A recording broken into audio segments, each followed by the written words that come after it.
Welcome everyone to this video. Today I want to walk you through how to completely erase and reformat an existing drive, specifically on how to remove the EFI partition and the recovery partition. We just want to completely wipe this drive and use it as a storage drive. Previously it was being used as a boot drive. Now you'll notice if I open up the File Explorer and locate this drive and right click and go to Format, just use all the defaults.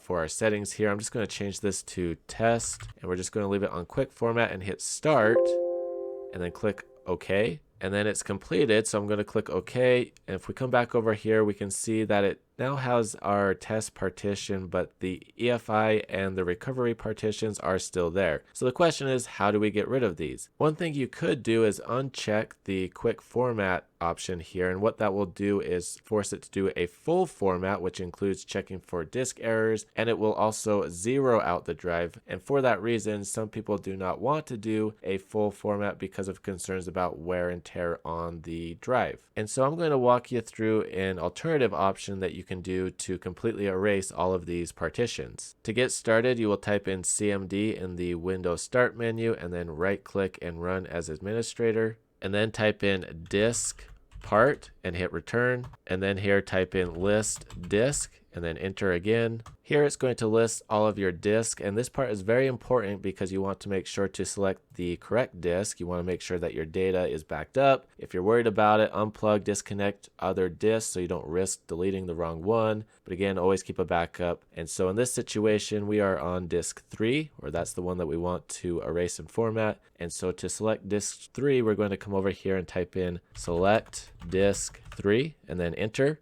And with disk 3 selected, we're going to type in clean, and then once we hit return, it's going to go ahead and erase everything. Now please be aware there is a clean all option, but that's the equivalent of doing a full format. It's going to zero out the drive. In this situation, we just want to mark everything as deleted, so that way the operating system knows that the space is available without any concerns of adding wear or tear on our drive. And so at this point, I'm going to go ahead and click return, and it will start to clean the drive. Now at this point, if we come over to the disk management window, we can see that all the partitions have been removed. We're just going to right click and go to Initialize Disk. We're going to select GPT and click OK, and then we're going to right click, New Simple Volume, and we'll go with the defaults and click Next. And then we will assign a drive letter. We're just going to go with G and click Next. Again, I would recommend the defaults for file system and TFS. Allocation unit size, default. We're going to change the label, and then we'll stick with quick format and then click on next and then finish. We can now see that it is formatted. We now just have one partition rather than 3, and this drive is good and ready to go. So those are just some quick, easy steps on how to fully erase all partitions and format an existing drive. But if you do have any comments or questions, please post them down below. If you like this video, please give it a thumbs up and please consider sharing it. And if you would like to support the channel, please go ahead and hit that join button, the subscribe button, and that bell notification icon to get notifications on future videos. Thank you very much for watching. Hope you have a great day.